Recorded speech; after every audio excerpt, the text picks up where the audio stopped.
Fair. So that's not fair.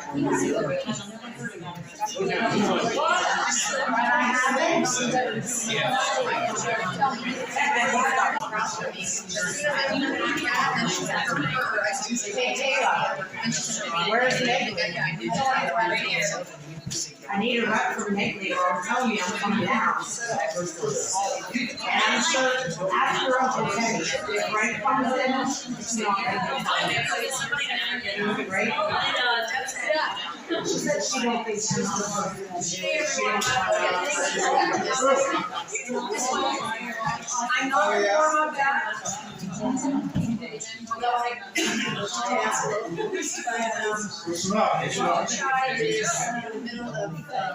He's interviewing Marianne right now for his YouTube channel. So she's gracious enough to do that. And as soon as he's finished, she'll be out so we can get started. And how y'all doing? Thank you for having us. Again. Yeah. I think that interview that we did here was powerful. Oh, good. Yeah. That was a good watch. That was Really was. Right, and if I can just take a moment to make an announcement, on the 16th, we are doing a community press conference. It'll be at the East Palestine Country Club, which is in Negley. We're gonna ask the press to come in to hear us because we've heard from Norfolk Southern, the EPA, the politicians. We want people to see our faces so they can see we're just not East Palestine, Negley, EPA. We're people. I have a form on Facebook where you can sign up. The idea is to say your name, where you're from, in one sentence about how this has affected your life. We have almost 60 people signed up right now, but the bigger the numbers we get, even people that don't like to be on camera, you're saying one sentence.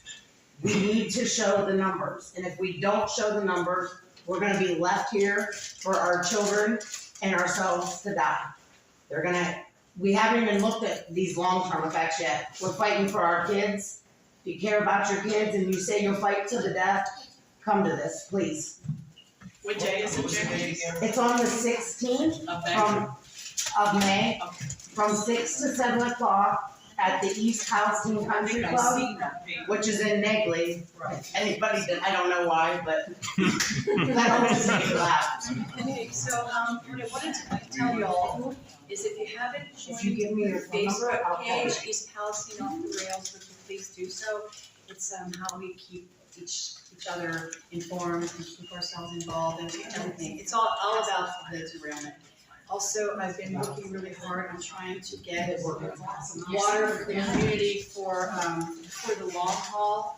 So we're doing fortunately got some news hits this week and later this weekend and hopefully a few more. But if you could, I'm not asking you to, hey, come on in. Hi. I'm not asking you to, what's your name? Krista, come on in. Oh, that's right, I remember you. He's right here. So There's a couple of chairs here. So Yeah, I'll we give you a call though. have to save one for Jason. So Can you put your phone we've number on been it? doing a donation site for all of you folks. So Yeah, I that have if a you want form to move, online. Okay, listen up. if you don't mind, just for a minute. That we have donation sites set up so you can share with people that, on your Facebook page, not necessarily neighbors in our community, but for people to get the message out that we're trying to raise money to help you. And we're also trying to get water donations. And after our hit on Greg Kelly last night, I was just inundated with so many emails, and there are a lot of people that are going to be giving. So I expect a lot of water coming in the near future, and let's just hope it gets here real soon, because we will need the water for the long haul if we're going to be here, because it takes time to get moved if you are moving. And I mean, I don't think folks across the country really know exactly the ramifications that this has left on not only East Palestine, but all of the communities surrounding, especially, you know, the people that are living on the well water. We just don't know what's on our soil. The creeks are a mess, so we know long-term this could be really bad. So if you can, just find the information. I'm trying to keep posting it on our East Palestine Off the Rail site. Just get it out there, put it on your TikTok. I don't know, can you do it on TikTok? Yeah, I don't know. Put it on your Instagram, Facebook, Twitter, that's. All right, Tammy, you and I are gonna learn TikTok. That's my next I'll word. teach you. Yay. Monday. So that's all I really wanted to say, and I just wanted to say thank you all for coming and hanging in there, because this is tough times, and it's so exhausting. I know I feel it. Some days you wake up and you can go, and then there's the other days where you're like, I just have to disconnect for like forever. And then you feel you're guilty because you think you might miss something. Exactly. So we're all feeling the same thing, and we're all together. So let's just try to keep supporting ourselves, each other in this way. And Thank you. that's all. Thanks for your time. Thank you for what you Thank are.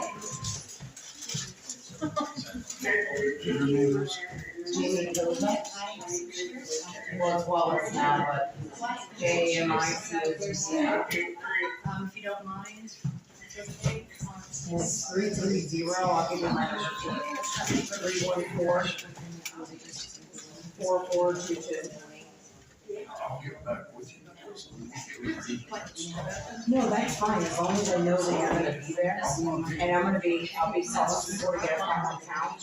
Because we need as much for the future. By your neighbors, by your. I met him from Boston. There's a PhD in nothing. Yeah, that was what I was setting up.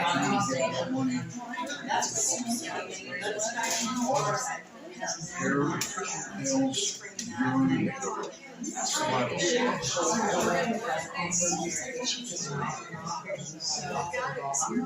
You'll start having, yeah, like, yeah.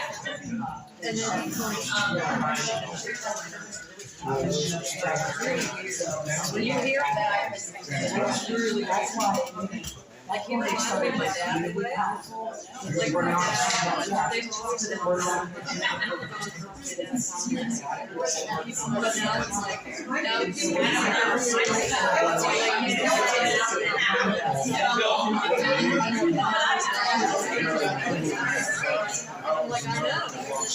This guy, he was like, my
Sir, can I ask who you're recording for? Media. Rick knows me. Oh, okay. I mean, what media outlet? Oh, America. Point Media. You want my card? Please. Yeah, Rick knows me.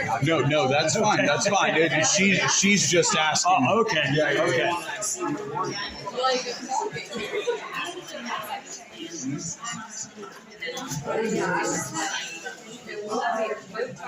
You're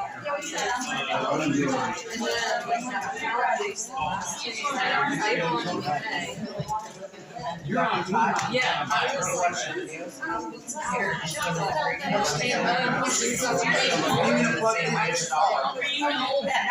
I what? What's your name? Randy? David? Yeah. This is just going on YouTube. That's all it's going on. Yeah, it's being live streamed right now. Thanks for ruining it, Randy. You want it? I give you a copy of it, yeah.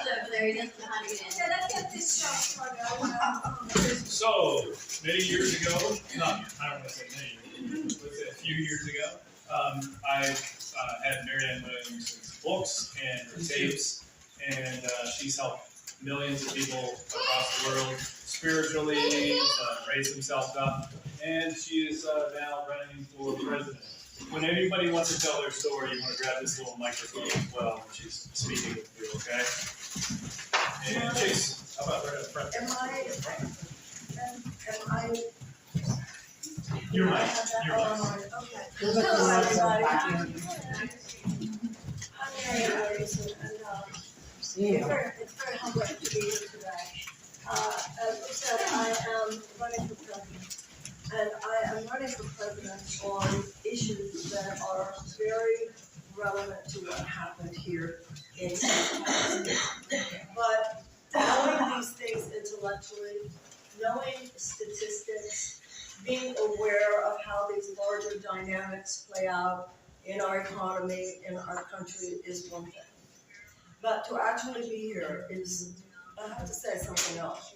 I just spent really about an hour and a half, I think, maybe, with several of you over at the Unity Council. And to actually be in the presence of people telling you stories is something else. When you are running for president, you are really what it is a long job interview. But it's a kind of profound thing that goes on here. Because on one hand, the candidate is presenting him or herself to the people. And the people are deciding, who they're going to hire for this extremely important job. But the other aspect of that is it's a very educational experience for the candidate. And it prepares you so that if you get this job, you'll know things.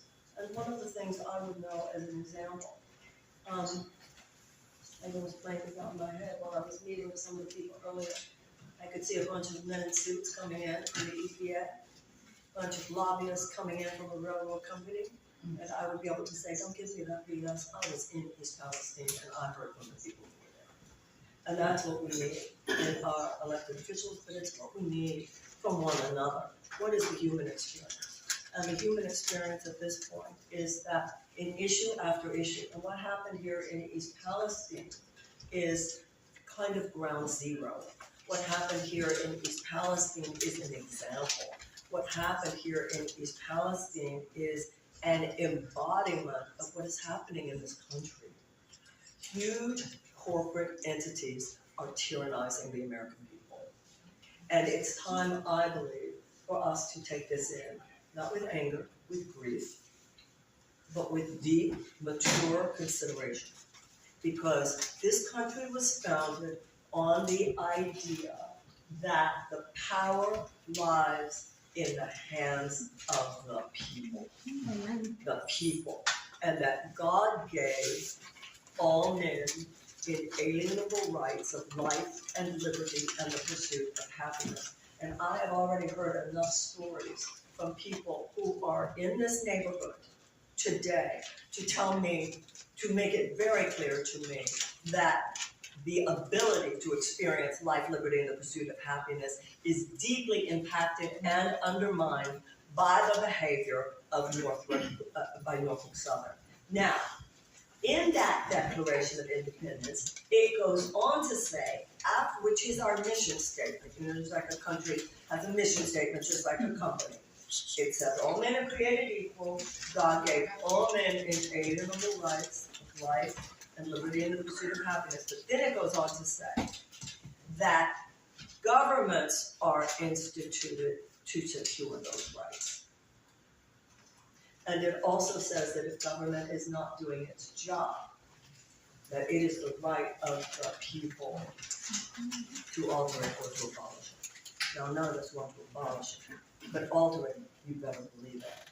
We definitely need to alter it, because what is happening right now, in issue after issue, in policy after policy, is that our government, instead of securing our rights to life, liberty, and pursuit of happiness, because of the unbelievable, obscene financial influence of these companies on our Congress, White House, and so forth, the government in too many cases is chopping wood and carrying water for those companies rather than securing your safety, your health, your well-being. I hope you will consider me, because I'm president. So stop.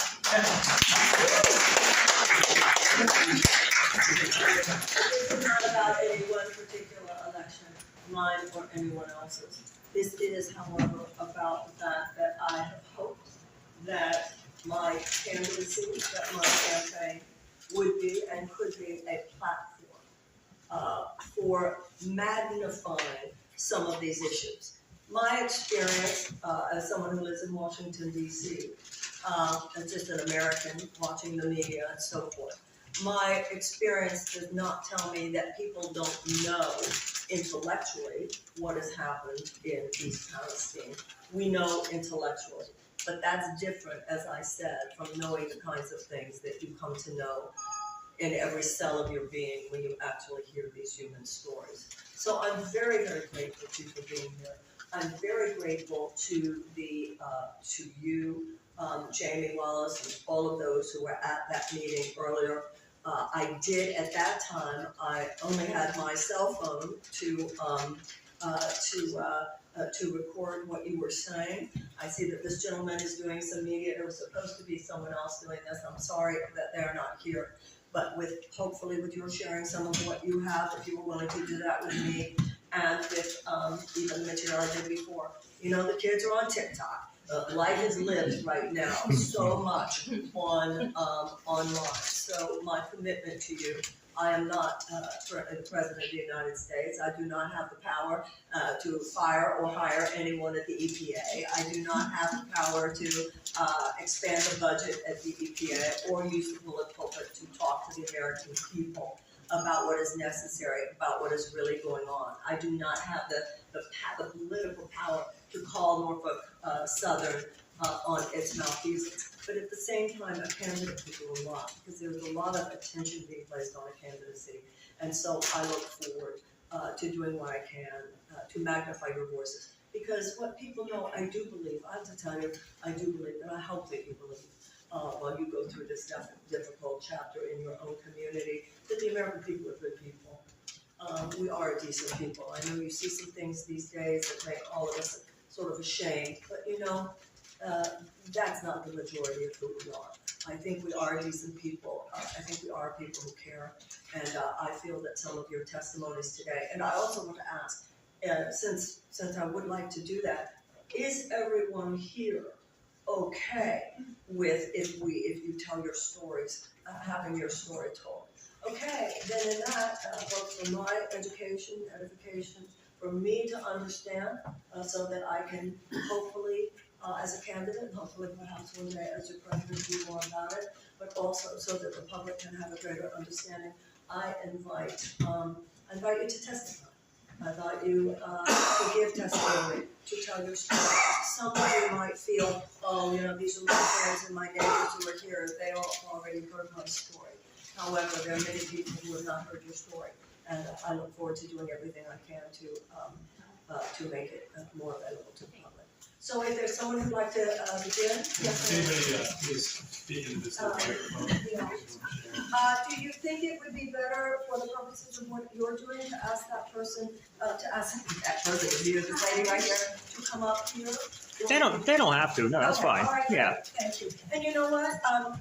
I want the camera to catch you, so I'm gonna go stand back over there so that in talking to me, he'll also be able to catch you on camera. Thank you. Hi, my name is Jessica Connard. I'm an East Palestine resident. I recently left my 15-year very successful speech therapy position to be an advocate for East Palestine justice. I have spoken on many national and local news media outlets, and I've recently experienced some issues with those who are in power of reimbursement. I have a private well. The train was on fire when it went through my backyard. My house is about a football field away from the train tracks. My water for the last couple weeks was completely black. I called and had this tested multiple times by Norfolk Southern's contracted companies, and I was told both times that my water is safe for consumption. We did give this water to our dog, and unfortunately our dog ended up with severe intestinal issues for an entire week before we opted to change the dog back to bottled water. I myself broke out in rashes several times after showering. When I would have to shower my toddler, I would then have to wash his feet off after we got out of the shower because of all the black that was in the bottom of the tub. It has ruined my sinks, my showers, my tubs, and I opted not to say anything about it because I didn't want to cause a stir publicly. So I said to myself, if I take and correct this problem and get a filter, I had a professional come in, assess the issue. I spoke with the Norfolk Southern toxicologist to make sure that I was getting the right filter. I told her the chemicals that were being reported in my water, which are plastic-making chemicals. Of those, I won't be able to list today. There were 29 chemicals that were not able to be tested at the regulatory compliance levels according to these contracted facilities that were testing the water. I think it's important to note that I went down to Norfolk Southern Assistance Center at the recommendation of the toxicologist, Tiffany, that I spoke with from the Norfolk Southern line. I got the right filter, we had it installed. The water is not black anymore. We are waiting on our test results as far as the actual content of the chemicals in the water. The Norfolk Southern representative refused to reimburse my filter. It was nearly $5,000 to have the lines cleaned and to have the filter installed, as well as the cost of the filter. That was recommended by the toxicologist from Norfolk Southern. So that's my story. My plan from taking it to the Norfolk Southern Assistance Center was to let people know, especially those on private wells, that they are going to be reimbursing those filters, but they are not. Norfolk Southern is not. I will say that Norfolk Southern has agreed to pay for the municipal the municipal water filter, even though they have continually said that the water is safe. So why would Norfolk Southern then not extend that same courtesy to those of us on private wells? And I'd like to have here's something one that'll blow your mind, is they reimbursed me. I was told that because I was not within the 1 mile, that I was not able to get reimbursed for my private well. And I did ask if the chemicals were contained within 1 mile, and he replied, I'm not a toxicologist. So yours was within 1 mile. Yours was not either, but they did reimburse you. I'm about the same. About the same. This is something you had mentioned earlier, that it's sort of hit and miss. You never know who's going to be helped, who's not going to be helped. Is that everybody's experience? Something else I want to ask you, Jamie, based on something she just said. I want to know more about this testing. What you said was that the testing is being done by a company that is contracted by Norfolk Southern. And you were talking about how it's at a very, very low level. Could you explain that? When we met with. Once again, I'm going to go over there so that when you talk, somebody is filming them. Yeah. I'm sorry. Yeah. If you'll talk to me over here. Thank you. Thank you very much. My son is a baseball. I understand. Motherhood first, and I mean that. Yes, ma'am. Thanks for letting me go first. So at the last public meeting that we had, it was a small, actually private meeting with Mark Durno from the EPA and with our city mayor from East Palestine. When we were asking this Mark Durno about the air testing that was done in our houses, the air testing that was to show us that it was safe to go home after this controlled burn, what we found out is they were testing at too low a levels. He admitted that it was insufficient testing. They were basically testing at a lethal limit. They weren't even testing for all the different chemicals in the air. So what that tells me is our homes were not safe to go home to. We just weren't gonna drop dead when we walked into our houses. When they did this air testing, it was in conjunction with the EPA. You had one person from the EPA, you had one person from the CTEC who was trying to get you to sign a paper saying that you authorized Norfolk Southern and its associates to go into your house. They were paid by Norfolk Southern to go into your house and do this testing. The testing was a farce. Even the EPA admits that. Does anyone here have any insight into why it is that the EPA allowed Norfolk Southern to be in charge of the testing? You, ma'am? Money. Yes. Yeah, Well, money. but that, I mean, Norfolk Southern can't directly give funds to the, but you're right, it's all part of that sort of system of legalized bribery. Alan can That say is our he's policy. making it right. I'm sorry, what That you way said? Alan can say he's making it right. This is their attempt at making it right. Then he can understand. tag that as Yes. something. I'm gonna bring a few people up that tested positive for benzene and vinyl chloride. Okay, please do. So you guys wanna come on up here? Oh, no problem. And just pass I've the been covering this. I live in this house ever since the night it happened. Well, as mostly everybody has heard it thousands of times, but I probably live, I would say, I'm pretty close. I mean, I don't think any of my neighbors are in here, so I'm probably one of the closest ones. My home sits 900 feet from the derailment site and the burn site. So, literally it's in my backyard. When we went home, there was a tanker sitting on its side with its vents facing my house. And it sat right along my property line. So we went home to all of that.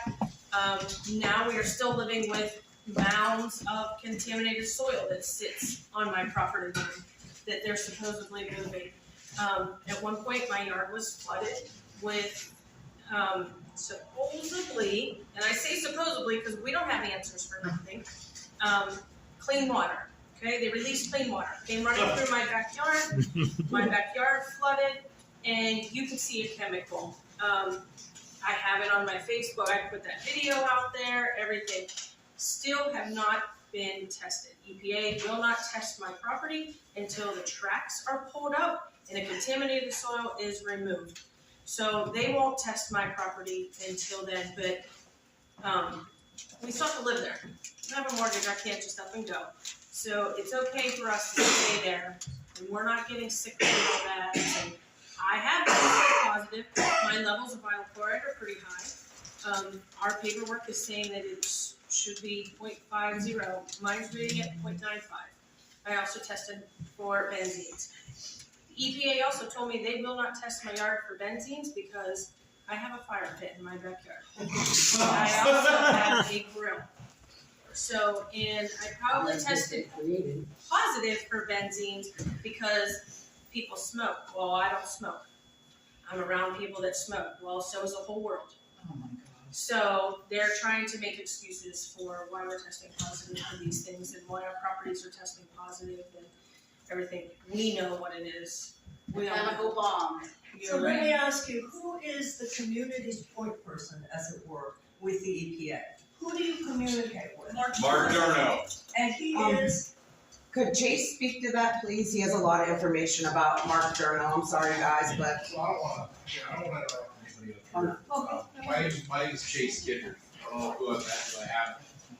Yeah, it's nice to meet you folks, okay? The reason why I was late for this meeting is I was actually sitting with, how are you? I was sitting with Alfred and Mark Durno today for an hour and a half. And my good friend Ryan Barrett was with me. So we asked some really important questions today. And I want to convey back to you some of the answers and some of the things that I got from them. I come from a science background. I'm a very fact-based person and a business owner, and also I'm an agricultural guy. So what I asked today to represent these folks that are up here right now, these people that have tested positive for some of the manifesting chemicals on this train, is how do you explain this? And the answer that they get I've was, asked both of them the same question, so I'm interested to hear what they told me as well. I'm sorry, Sure. excuse me, word that how do we explain it? so How my do we question. have- So, I meet with these folks. I waited a long time and finally got the opportunity to do it. Of course, it's the day when I wanted to be here. But I showed up, I did my thing. And most importantly, it's for the kids, it's for the community. I love this place, okay? I chose to leave, but I will never stop fighting for you guys, ever. You don't know me, but I can tell you that I love you guys, okay? And I do genuinely care about you. And I will never, yes, when I own the gun store, and I will never stop fighting, okay? And some of the big questions that I asked today, we're gonna go over right now.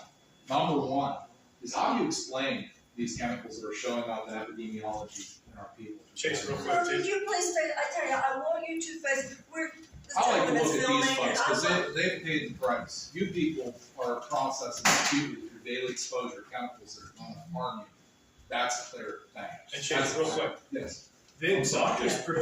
doctors prevented these people from getting tested. Yes, they Yes. We'll go into that in a minute We've only too. tested a small amount. Yeah, we're gonna go into some of these things, okay? Because I spent an hour and a half with these folks, and the gentleman that I talked with today actually answers to Deborah Shore, which is the Regional 5 director. There's one person above the person that I spoke to today. And we're gonna go into a little bit about the man that's been chosen to be the liaison here in East Palestine. Mark Durnow. We're gonna talk about him today too. So, big question was, how do you explain this? How do you go to these folks that have passed blood and urine with these products in there? And the big answer from these folks was simply, could be cigarettes, could be exposure of these chemicals through daily routine activities in which somebody else may partake, right? Lifestyle products. Right. So, I said, why don't we have a baseline test in a community nearby? Amen. And I'm the type of person that you could tell me something, but I'm pretty sharp. And when I come back to you, you better have an answer. Yes. So when I ask these folks, listen, let's have a baseline of what's normal in a community nearby. And simply crickets, right? Nothing was really said. We want a baseline for dioxin and furon reports. We want a baseline for chemicals, okay? There's a little thing called a placebo in science. There's a baseline. And so what happens is that information has to be based on something that we know so that we can reflect the difference. Does everybody get that? That's the most layman way I can describe science. Okay? So what happens is that when these people are asked these questions, which are pretty simple to me, and by the way, our intelligence as East Palestine, Ohio, has been underestimated to the point where I'm pretty offended by it. Advanced degrees right here. You have to understand though, we're from Pennsylvania. We have zero representation here. Exactly. Zero. Well, Doug Mastriano started hard and Yeah. strong, but he fizzled pretty quick. Sure did. So let's talk about some things, guys. Let's talk about what's happening here. Not only is our intelligence being represented, and it's an insult to me, but when simple questions are asked, like one of the big things that I wanted to ask today was in this process of cleaning up East Palestine, Ohio, and dealing with this mess, you started the cleanup process at C or D. Because A would have been State Line Lake. B would have been the burn-off pit. The tracks north and south side would have been probably somewhere in between. And then the infrastructure that runs under our city would have been also a process that needed to be approached. I asked them why you simply recontaminated our environment, wasted our public money, our taxpaying money, and why you're in a position that you can stand here in front of me right now and tell me that you care about me or this community, because you have absolutely proven through your actions the exact opposite. From day one. Amen. Okay? Amen. And I don't know if this mic's working or if you guys can hear me, but We can hear you. if somebody cannot hear me, let me know. So the answers to these questions were, we really didn't know what we were doing when we got here, basically. It's like coming home from a movie theater, the house is on fire, you throw a bucket of water at it, you call 911, maybe you call the neighbor. A lot of theatrics, right? So they put these fancy little fountains up and try to aerate the cricks, and they start way down instead of up. Water runs downhill, would everybody agree? Yeah. Okay. Straight downhill. So what happens, right? We waste a lot of money, nothing gets done. Things that were clean were recontaminated. Folks, I have a feeling these people are going to keep wasting our money. Yeah, they are. They're not listening to the people. I simply told this man as a gardener, if I'm raising potatoes or cucumbers, I watch my product, right? If my cucumbers wilting, I fix it. I water, right? I put, I want to fix the issue. I give a little more salad. I said, you're simply not listening to the people. The people took a survey randomly. No objective, nothing gained, no money. 60% of them said they're having PTSD, they're having mental health issues. Like around 50%, I don't know the exact number, said, hey, we're having physical issues, right? Like our eyes water with diarrhea. Rashes. And so what they say is, I'm sick, right? I've been sick. That's why I feel very adamant about making sure that baby has a better life. He cannot be sick. Okay? My kids have been sick for 3 months. Yeah, what I want to get the stories of these people on film. I would love to hear your stories and all the things that you're describing, because is that all right with you if we do that? Yeah. Hats off to anybody that wants to be a politician in this world at this point that has the right heart. I would tell you that I'm always willing to talk to somebody that will listen, that has good intentions. That's what I would tell anybody. And what I would honestly convey to the people here is that as we go through this process, I don't think that the EPA has the best intentions of our people. It is my conviction at this point to convey to you after meeting with these folks today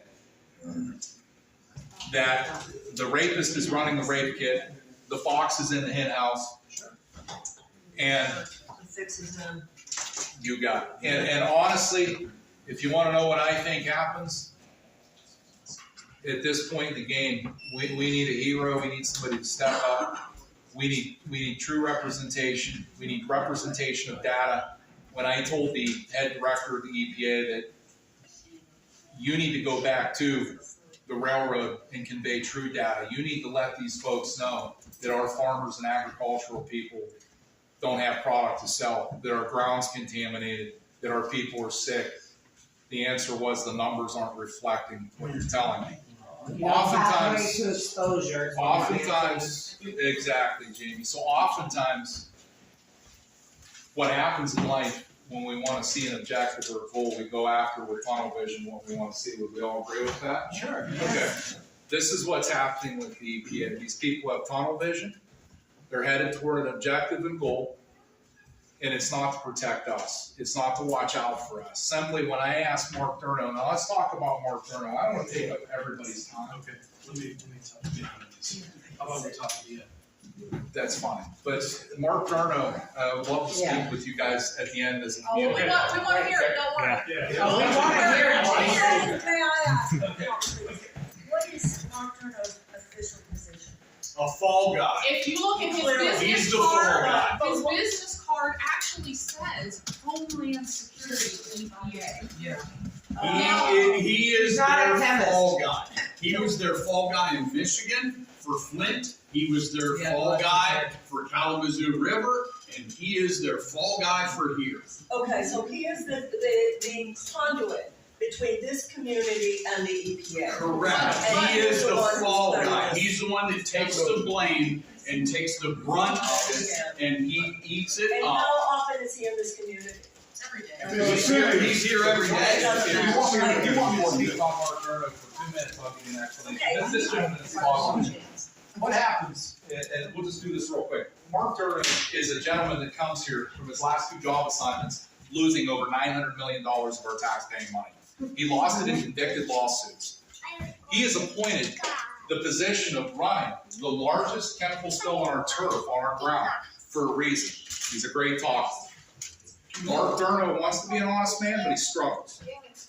He's a And I can tell you that. Yes, that's So, perfect. that's it. He's doing exactly what he's paid to do. He is a good dude, but he is doing the bidding of the EPA. He is the Judas. He is one of the beginning of the EPA. He is taking the brunt of the I understand. EPA's. I understand. He's So taking really, it. what all of this is about, in the larger story, is that whether it is East Palestine or in any other situation, there is a sense that the fix is in, that there is an unholy alliance between government and corporate power. Yes. So our job is to override that. We really don't need any more analysis of the situation. People in East Palestine sure as heck don't. We understand this. The American people are waking up. We get that it's as bad as it is. Now the conversation is, what are we going to do about it? Exactly. And I think our conversations among ourselves are so important, which is why your stories being reported, more people hearing them, is so important to me. And that's why I'm going to just sit here. I'd love to hear these stories. I'm glad they're being reported. And let's get the American people, because I think people are feeling. What we have to realize is how many people hear these stories, and at this point, people are just spiraling down. We're tired of this We have to recognize how bad things are and then go immediately into what we as Americans are going to do to make it better. And one of the things we're going to do is reach the heart of people, and that's why people need to hear their stories. So, thank you. Okay. What I think we do, because there's so many people here, why don't you, we're gonna introduce yourself, tell a story, keep it to about 2 minutes or so, the most important part of your story, so we can get everybody's in and what you want to say. So go And ahead. I might be asking you some questions. Yes, thank you. Hi, my name is Connie Traeger. I live 1.1 miles from the derailment. I've never been able to get any help because I live outside the 1 mile mark. They will not test my home. They will not give me any help whatsoever. Every time I've asked for anything, I've gotten nothing. I've gotten more from my local church than anything. They're the ones that got me the house air cleaner and the water system. No one else has helped me. I tested positive for vinyl chloride. My levels are very high. I'm at 1.3. Is that the glycolic acid that you're testing positive for? Okay, thank you. I already had cervical cancer and was a year clean. I went in November, everything perfect, no problems. Unfortunately, when I went back in March, now I have gallbladder cancer also. And I had to have another surgery. And my body is, I'm getting things all over me. The doctor said it's probably skin cancer. And, sorry. I'm 60 years old. So, unfortunately, I'm realistic. I will never live to see any kind of settlement. Nothing. I can't afford to move. It's all I can do to afford to live every day, let alone move. And so I have to stay. And my daughter and my grandchildren, thank God they got out of town because they're having the same issues. But I have rashes all over my body. I have headaches all the time. I can't breathe very well. I've had a lot of trouble, and I pretty much know that it's gonna get worse. I went to my doctor right away. I went to my doctor in February and in March. And when I went back in March, I was told, don't come back, because we can't help you. Right. We've been told we cannot help you. If you are from East Palestine, sorry, we can't help you. Yeah, that's what they And if told me. it wasn't for Dr. Chai, I still wouldn't have been tested. Because no one would let me have any kind of paperwork to go get tested. So I thank God for Dr. Chai, because at least now I know that I'm probably gonna die, and there's nothing I can do about it. But I at least want things to change for my grandchildren and the rest of the community, because they have to live here forever too. And not everybody can leave. I know some people can, but not everyone can leave. I'm sorry. There is a governmental right. It was already exercised once before in Libby, Montana, that the government can come in here and say that everyone who is in any way affected by this situation will have free universal health care. I think we should have universal health care anyway. But there is a way that the government could use this and could declare this an emergency situation, and this is something I will continue to talk about. Everyone The dealing with order's on any of the this. line's desk. Pardon? The order's on the line's desk. He won't sign it. He won't answer any of our calls or emails. So the federal government has tried to provide this for you, and the line will So it not was allow it, filed and put on the line's desk, and he won't touch it.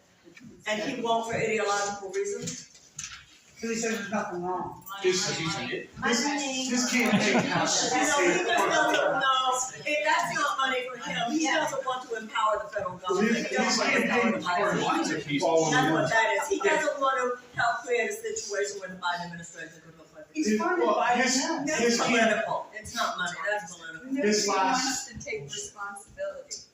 If we all keep passing the buck, then sooner or later, it'll either all go away or, it's gonna snowball. It's gonna get bad. He before it gets better, donations, that's he for gets sure. donations from the Norfolk side. Yes. I'm sorry? He gets donations from Norfolk side. Yes, Yeah, his last campaign was yes. partially funded by Norfolk. You're right. All the money, always follow the money. So does our city. And the powers. Yes. Hold on a moment. Absolutely. So it's the power as well as the money, although the power is kept in place by the corporate donations, so they're definitely interrelated. They're the two absolute worsts of human nature, and that's power over others and ill-gotten gain. When you put them two together, you don't care who you stomp on. But who's gonna help me? It's not gonna be Trent Conaway. That's what I wanna know. Who's gonna help me? No one helped me pay for the testing. No one cares if I get any further treatment. I've got $40,000 in medical bills because of cancer surgeries.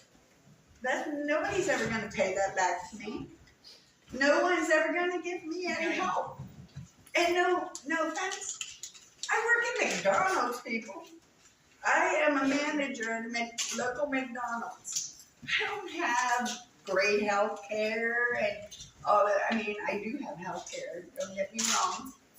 But everything's coming out of our pocket. Me and my husband struggle every day to come up with the money to pay these bills and stuff. And for them to say that it's not their responsibility because I live outside of a zone, I can see the zone from that truck to me.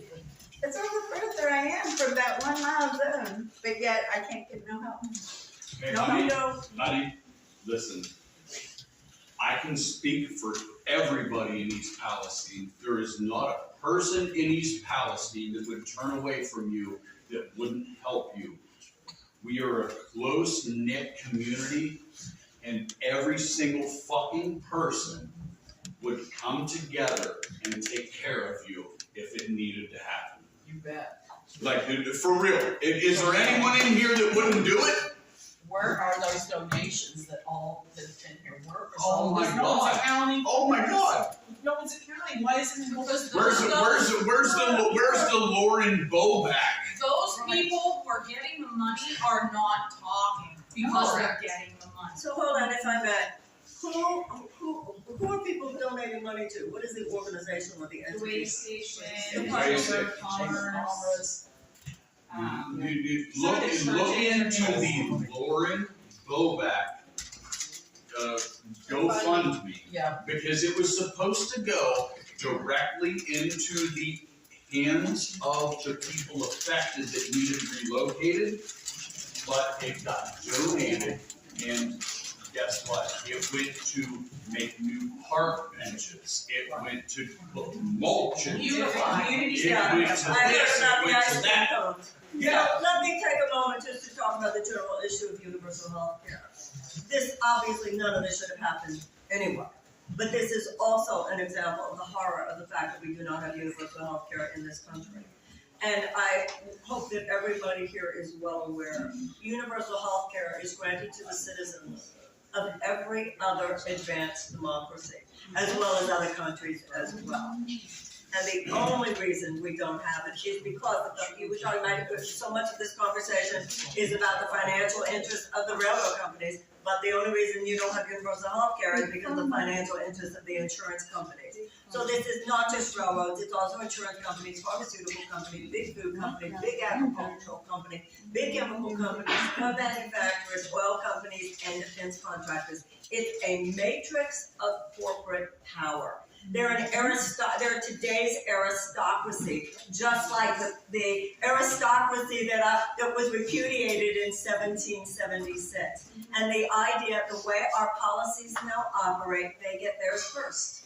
Their bottom line gets served first, and whatever is left is just spread out. Good luck to you among the people of the United States. And that's why this peaceful revolution is necessary. John Kennedy said, those who make a peaceful revolution impossible make violent revolution inevitable. The American people have got to stand up to this. It's not just East Palestine, it's the way America works. Yeah. And this level of suffering. And, it's interesting, ma'am, I come from a background where if I wasn't running for president right now, I would say, let's all pray. And that's inappropriate because of the context that I'm here, but in my heart, I assure you that I am. And I joined with this gentleman here when he was talking about how everybody would be there for you, and I'm sure that everybody shares that same feeling in their heart. I think we all should pray. Yeah, I think we all should pray. In our nation's document. Oh, this lady's my book of yes, I think on that, if I may say so, because I'm a presidential candidate, it would not be appropriate for me to lead the prayer. And isn't that a sad thing? Isn't that a sad thing? Because God Yes! No. every piece of money. This country was founded on that, and now it runs on corruption. If I may In speak to God that. we trust. Yeah, but I want to speak to that, and I certainly would understand what you were saying. All I'm saying is, and I have to say this as someone who is sort of deeply involved in the issue, having had a 40-year career, this woman has one of my prayer books right in her hands. I do respect that when it comes to our political conversations, we keep them secular. I think that is part of what protects our country. But I'm more than glad to ask anyone else to come up here and lead the prayer. Please do. We need prayers and awareness. Miss That's all that's Chrissy? gonna save us. Thank you. I'm right here with you. Lord Heavenly Father, we lift up East Palestine today and surrounding communities. Father God, we ask that you bring the truth to light. Lord, we ask that you remove any stumbling blocks and all evil. Stop it in its tracks. Father God, we believe in you. We praise you. We believe there's power in the blood of Jesus Christ. And we come to you right now as faithful believers. We lift up these families, each and every one of us. God, make a way, heal our bodies, heal our families, heal our town, and expose this evil in a massive, mighty way that only you can, God. In your precious name, Jesus Christ, we pray. Amen. Amen. Amen.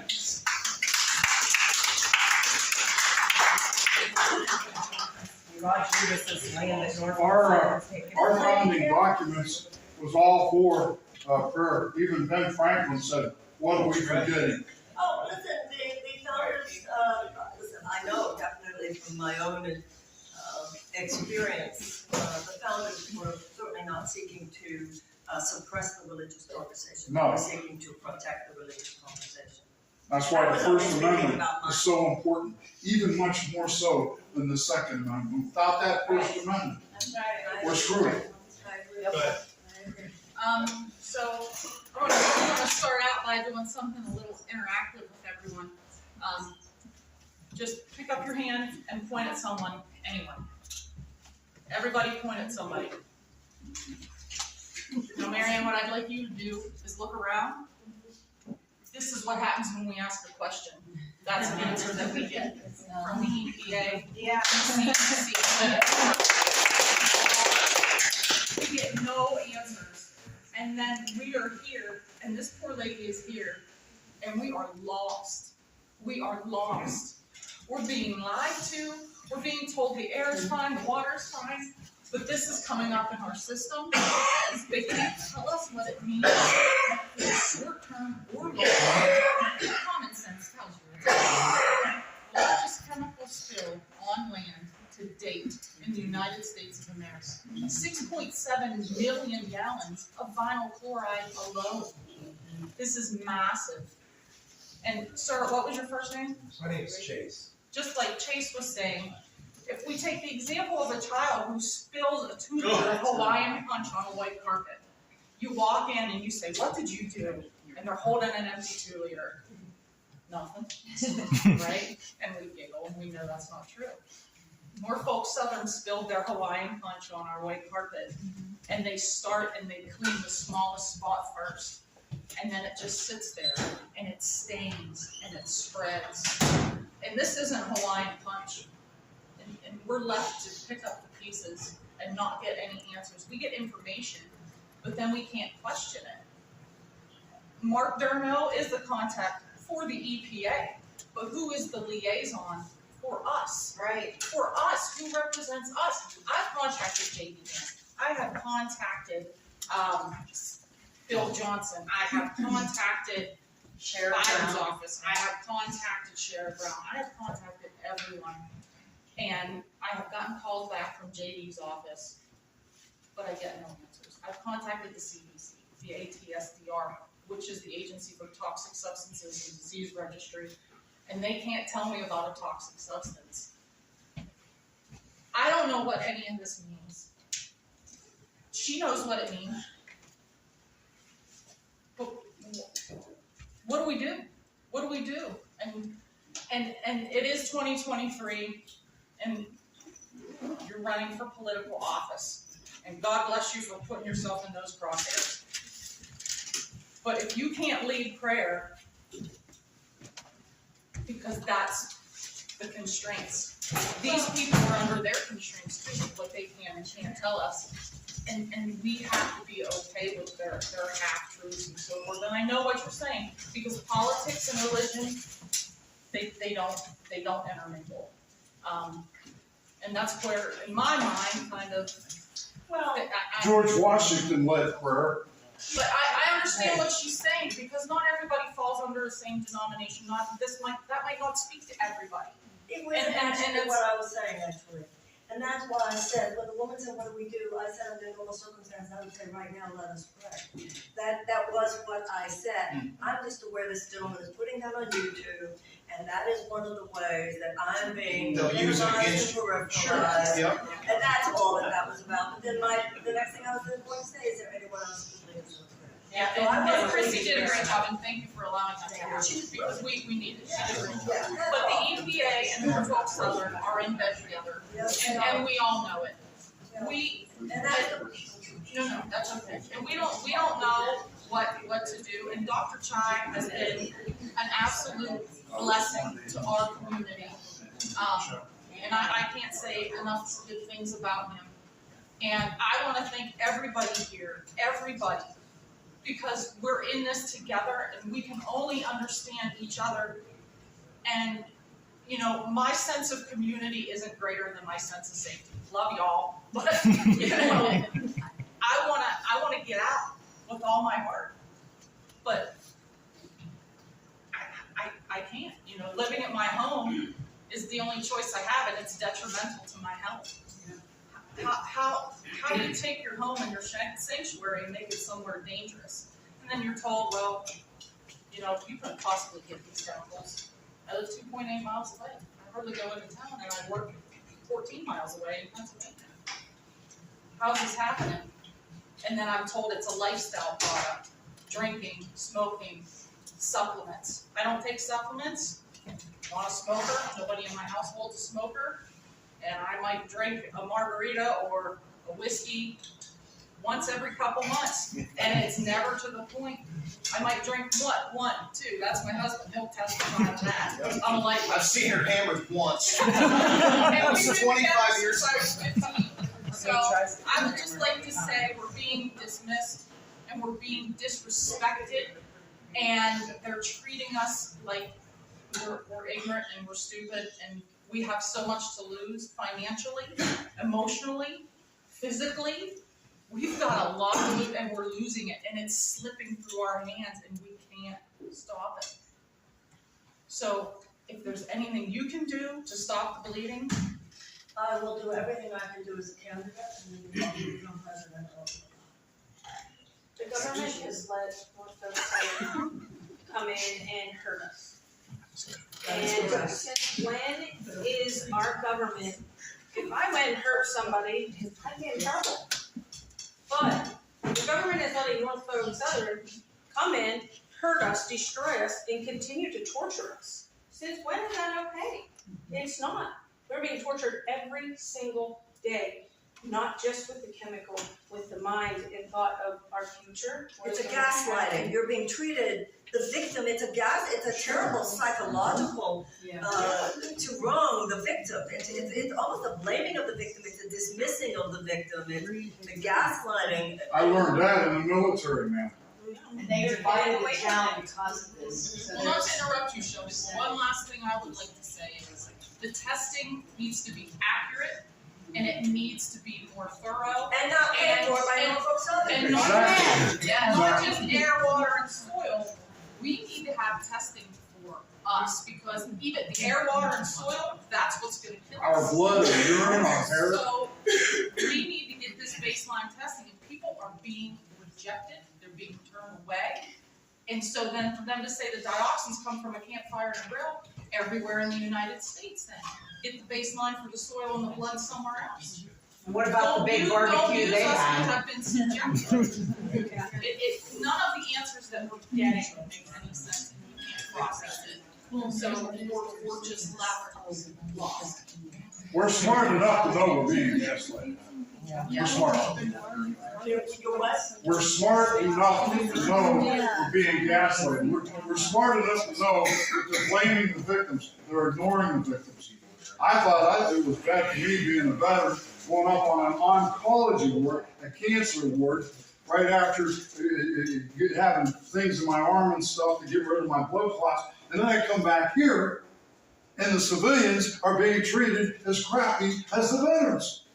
The doctors are not standing up. The nurses are not standing up.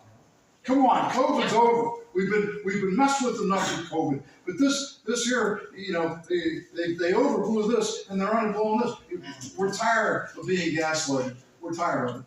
And not one of us that I know of has talked to a toxicologist that has provided us with definitive answer what this means to us. They will not give us answers. They won't give you answers because then if Norfolk Southern did it, they would be held accountable. Exactly. And you can possibly be $2 billion. Our family doctors are dismissing us. Yes. Like they're literally saying, "Oh, you have high blood pressure. We're going to go ahead and set you up with a cardiology consultation 2 months from now." My blood pressure was 186 over 115. My heart rate was 135. And my doctor would not even conceive the fact that it had anything to do with the derailment. He said, "You know what? If it had something to do with the derailment, I would know it because CAA has people down there. And I said, oh, okay. So here's your sheet from CAA, my evaluation report from CAA. And it said that I was chemical sick. And he said, oh, you know what? Oh, those aren't our people anymore. He said, I would What is your know. explanation for that? How do you personally explain that? I don't know. There was an initiative that came down.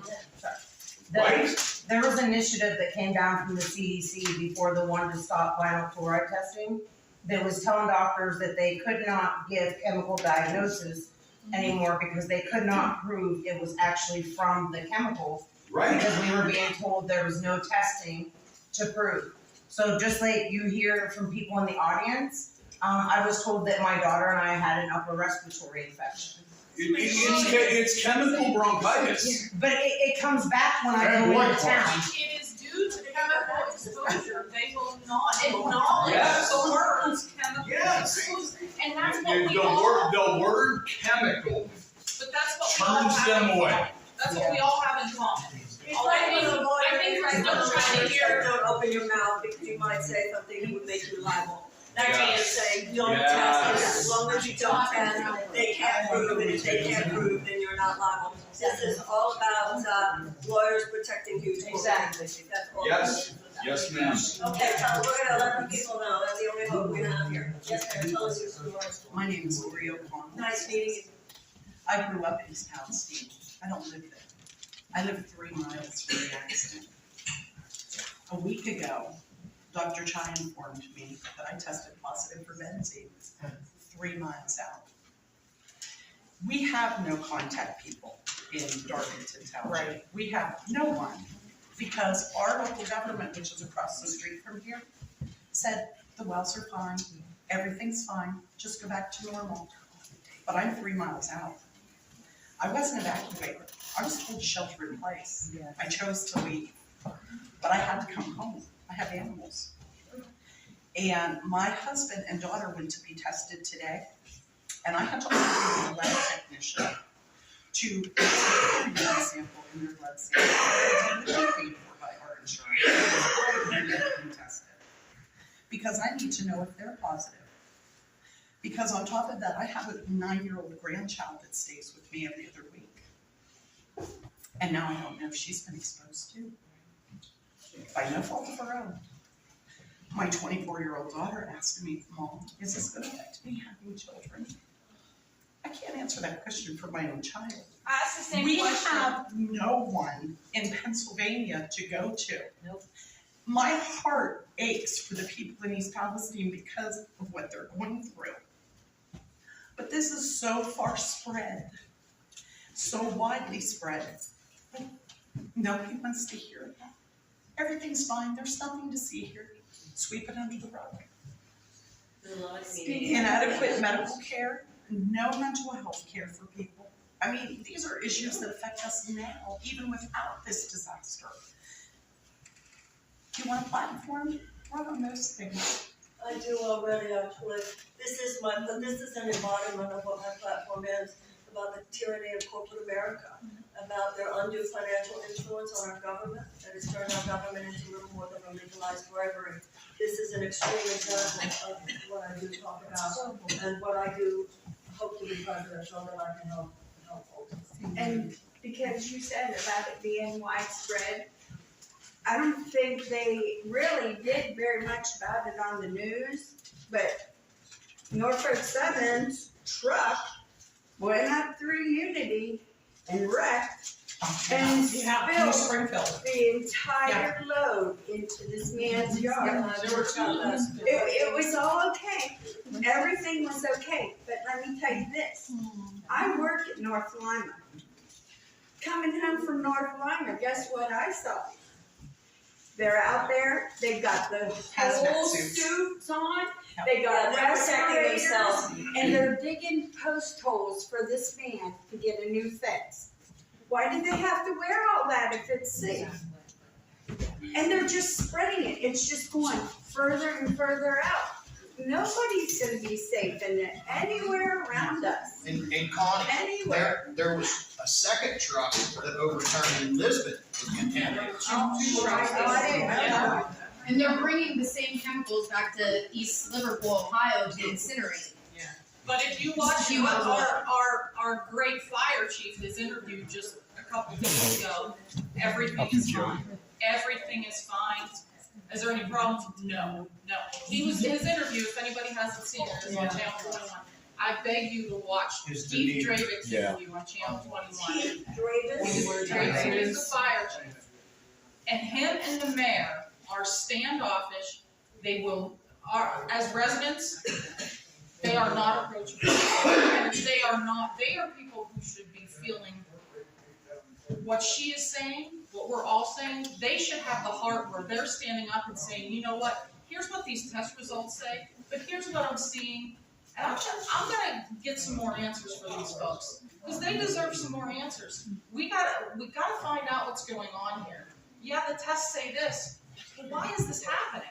Nobody is willing to even acknowledge that this is happening to us, and we're made to feel ostracized. And it's not right. It's not right. There was a huge oil spill, and I forget which company it was.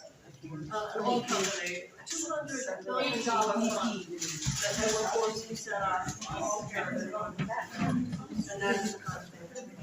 LTV and the same monitors, was that CTEAs that covered up BP still, is the ones that I caught writing wrong results down in my. Let me ask you a question, and I will be investigating this when I go home. How was it that they were able to secure that $200 billion? I will look into that. My name's Christina Ferguson. My mother and father were given their house in 1970. I was brought home from the hospital in that house. My dog was brought home from the hospital in that home. My mother has lived there. She is 82 years old with Parkinson's, COPD, and my stepfather is 89.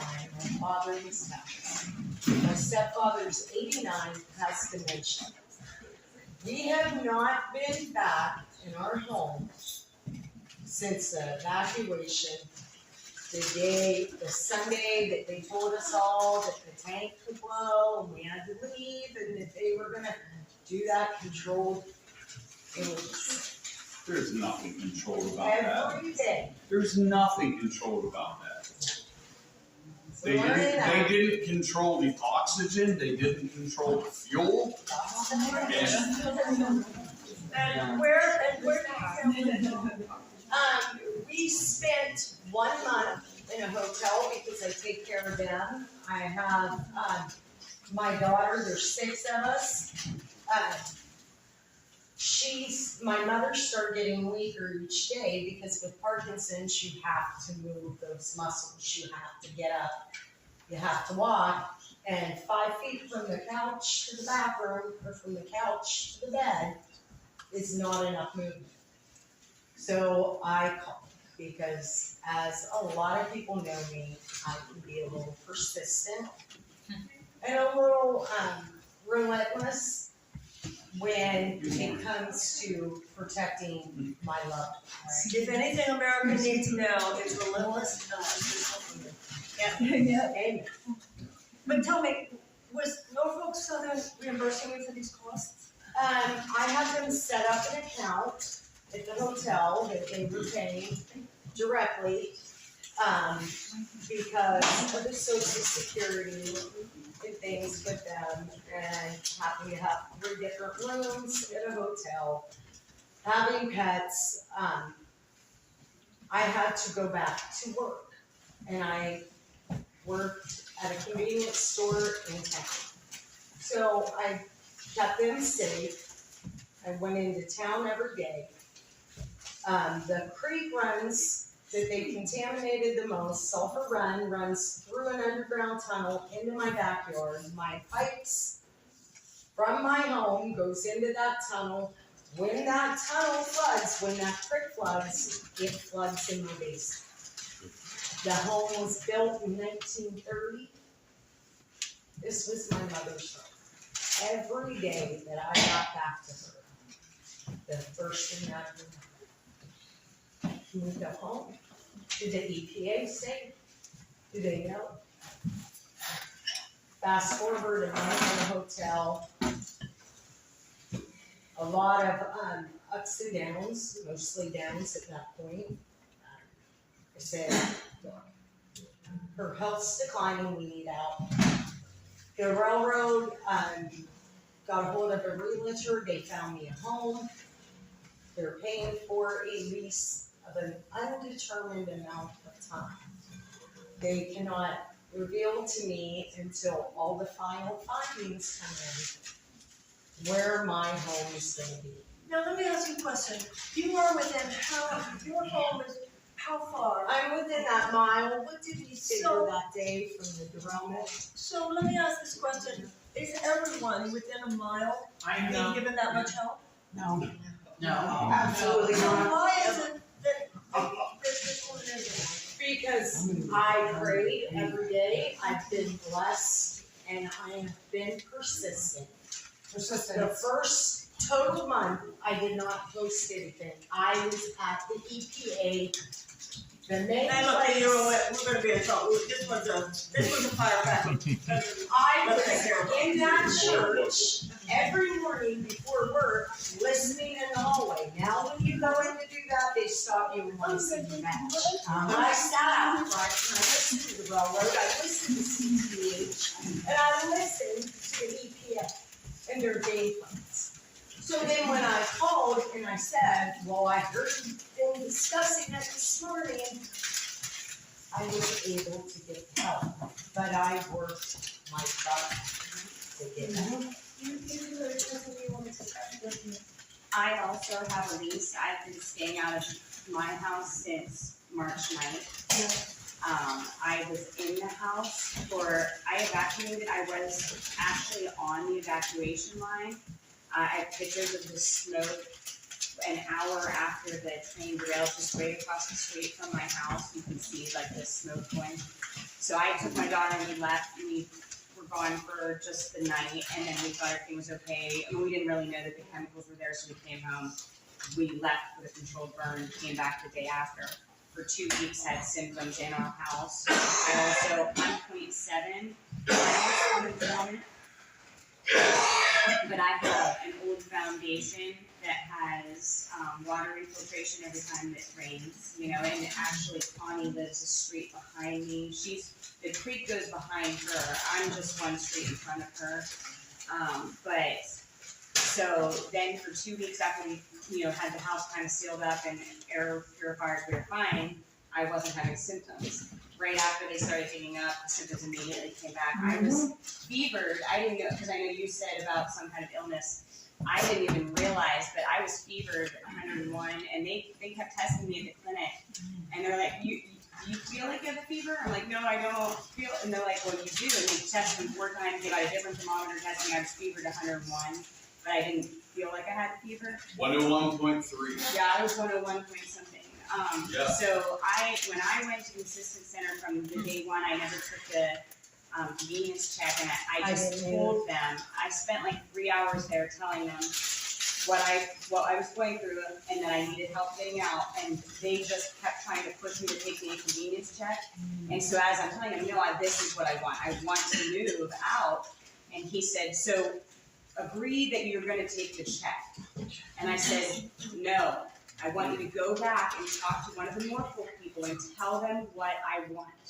So he did. He went back, they came up, I spoke to them, they said, well, we're not offering that right now. So I left. I didn't take the inconvenience check, I left crying. Then after that day when they started the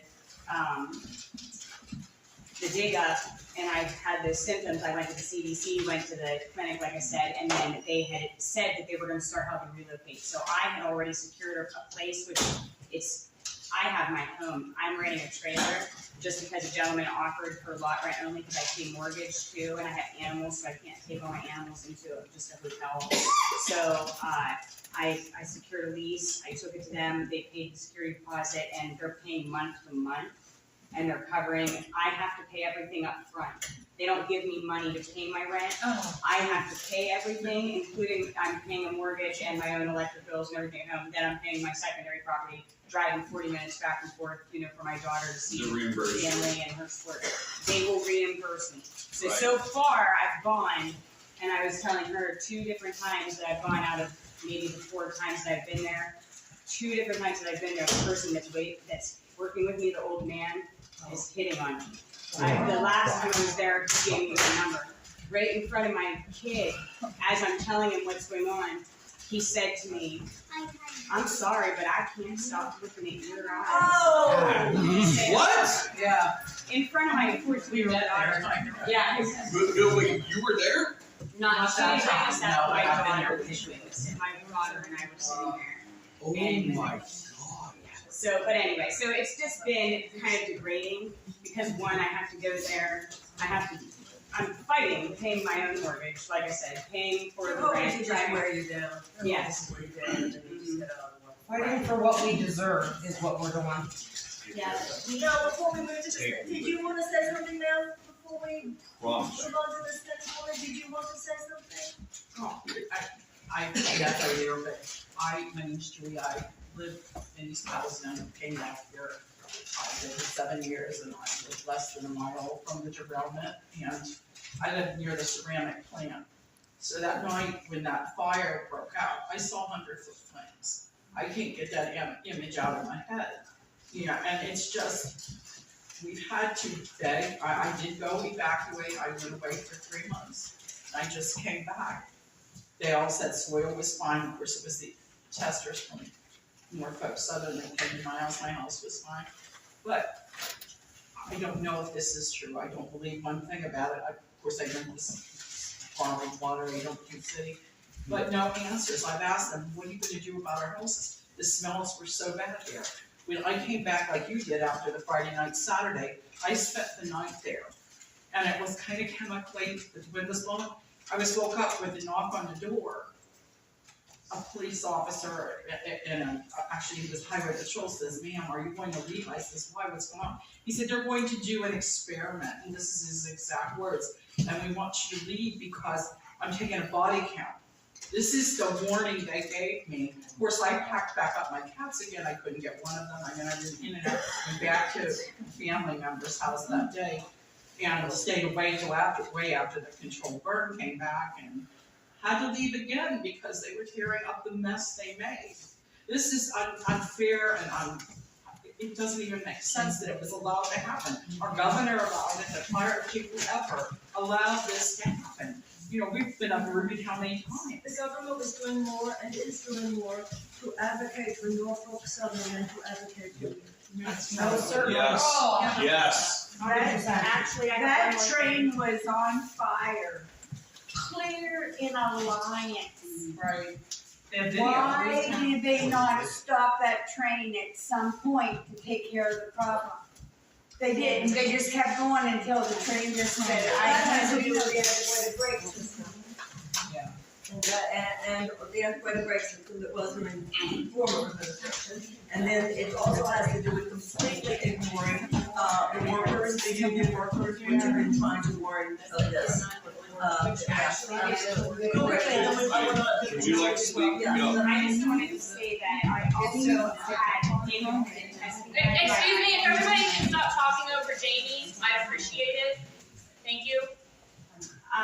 Just that I had independent testing done by my homeowner's insurance company. I contacted them almost directly after, maybe like within 2 weeks after the train derailment. They had an adjuster assigned to our area. They sent out chemical or environmental hygienists. They did surface testing all in my house, but they didn't do any soil or water originally. After 4 weeks, they contacted me. They said that they needed to come back out. They wanted to test my soil and my water. That was prior to getting any of my surface testing. Almost immediately after that, I got the surface testing back, which it came back all that they tested for was soot, ash, and char, as if there was a fire. They did find some soot and ash, like on different areas of like the outside, like windows. I have an enclosed porch that it infiltrated into that, my daughter's bedroom, certain areas. The soil testing, when they sent me the letter back, because when I got the surface testing, they had a list of chemicals that was in my surface testing, and it was nothing that was on the train. So I said that to them, that you said, this is what you tested, this is what we're concerned with. After I got the soil testing back, they wrote a letter and it said, basically that everything's fine, we hope this is received well, and it said, at the very bottom, note, one of these two clauses are in your policy. You cannot sue us unless the necessary actions are taken within 1 year of the damage occurring. Two different clauses. Those are the only things in my policy that they felt necessary to include in my letter that stated that everything's fine, and we hope you receive this well. I forwarded on my testing results to a few different people, one being Dr. Chai, who there is elevated levels of benzene in my soil.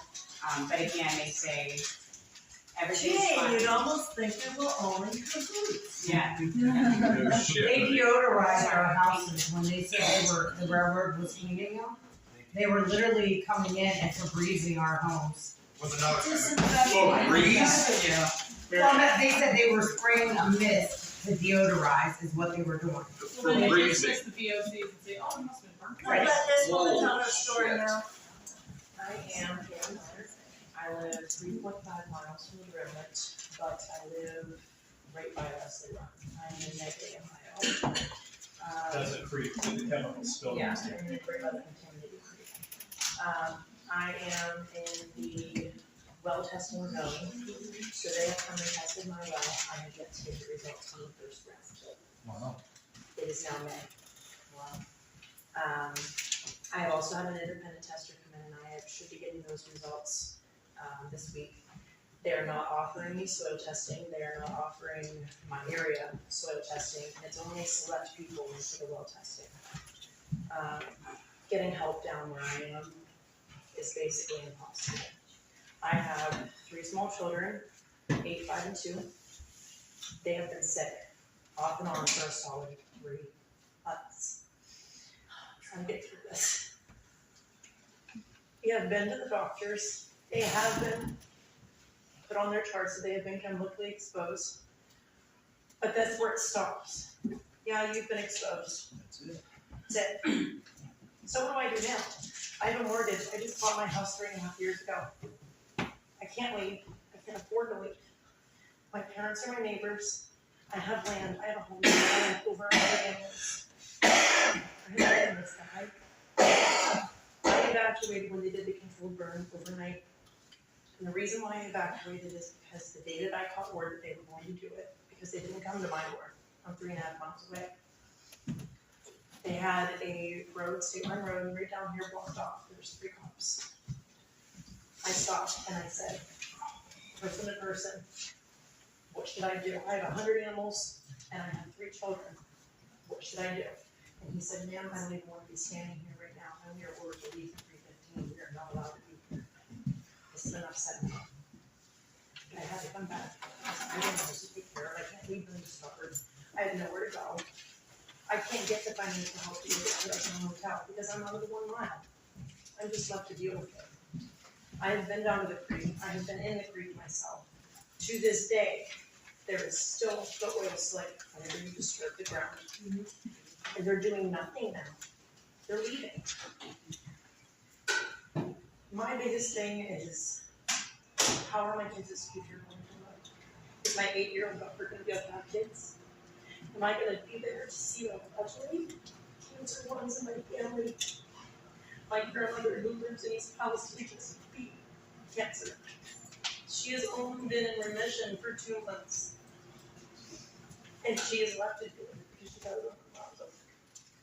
Both sides of my family have cancer, and it's just upped my risk even more. It's a very, very scary thought. And the fact that we have people in power to have power to do something about this, they're not. It is so infuriating. there of us in the beginning. I know, in the beginning, some of them were gung ho, but now meat is. You know, another thing that we're dealing with is the water situation. I have actually joined up with a nonprofit through all of this, who have been here from day one, bringing donations in. And now I'm on board with them, and we can't find water to bring here. We can't find it. My fear is the long term is going to be a very grim one for all of us. If something This is is a not health done. crisis. It's a health crisis. Yes. A chemical disaster and a health crisis is what we're facing, and none of us are being treated like it. We're all worried about it. This isn't just our problem, it's our children's problem. They're gonna inherit this. I live out of my land and I can't do that. We are going to be cancer ridden. Yeah, we already are. This has been happening in Western countries. We are going to be cancer ridden. They won't even do a radius around Megley for soil testing just to see if there's anything there. They won't do What it. about the well water in Negley? I have Like the creeks? I'm right by the creek. Seriously, it has been proven that the fucking creeks are polluted. Yeah, and I'm. Why aren't they testing it? The creek's in my backyard. Yeah. Because their policy is to avoid the flood and not get Every time my husband comes home, he works out of town for 6 weeks and then he's home for 2. Every time he comes home, by the time he leaves, he's sick. Oh my God. Slider up there, slider up. We need a different kind of people in office. Ladies and gentlemen, it's as simple as that. Not as simple as that. Everyone's here. And Stop running so many chemicals anywhere. a lot of the problem was, Can everybody be quiet, please? a lot of the Be problem respectful. was when the derailment happened, they never told us. Like, we slept through it. We didn't know. We heard the sirens. It sounded like the fire trucks. It sounded like, so we found out later that we slept through it. There was nobody. Yeah. Okay, so my story is the same pretty much as everybody's here. My Quit talking. thoughts were, if something was happening, there should have been more notice. They said that they went house to house in a mile radius. Now, if it's that bad of a chemical, it should have been a bigger radius than a mile. Yes. And chemicals go to no miles. It's not gonna stop at your house because you live on the other side of the mountain. It doesn't stop 5 miles now. It's 15. The idea that a huge chemical is gonna stop in a mile. Right. So then they decide they're gonna do this controlled burn. But didn't make that known either. We didn't know that was happening until my That was a husband. criminal act right there. It was supposed to be one. It was supposed to be one. My husband got an alert on his phone saying you have 15 minutes to evacuate your home because they're gonna do this controlled burn. The 15 VTA minutes. said that they had permitted one, but then Norfolk Southern took 5. The thing is, I don't know about most people, I can't find my shoes in 15 minutes. I can get everything I need that I want in the car and get out the door. So these are things, and it's just, as everyone's saying, it's just going on and on. So I keep a book of every day because I've had headaches from day one. Every day I write in this book, and every person I've talked to is in this book. And I'm back around to the same people I've talked to again. Today I talked to 5 of the same people that I talked to a month and a half ago. They're like, oh, Shirley, did you get resolution? No, I'm back to you again. So I tested early on because of the headaches, and I went to my doctor. It came back that I was positive. One of the first people out there to say, please go. I kept saying, maybe you should get tested. They're not gonna do anything anyway. They call it symptomatic care once you're exposed, because they can't do anything for you. I went to a toxologist doctor, specializes, and he gave me opioids. Opioids. What? That's not gonna do anything, that just takes care of the pain, that's all. But what's inside of you is gonna be inside of you. He told me there's no charcoal you can take, there's nothing in that they can give you to make that toxic chemicals in you go away. He gave you opioids? So, I am now waiting until Friday to get a MRI, a brain scan, because the headaches are so bad. I never had headaches, not at all. Maybe once in a while, but now it's every day. I can't focus, I can't, and I'm still working. My work thinks that you're exposed to chemicals, you're okay, you can come to work. And you live in Middletown? I'm a mouse. I live down the tracks. The tracks are along our road, our property. For years, my husband and I have said, we're gonna move there, we're gonna, make our forever home there. This was his homestead.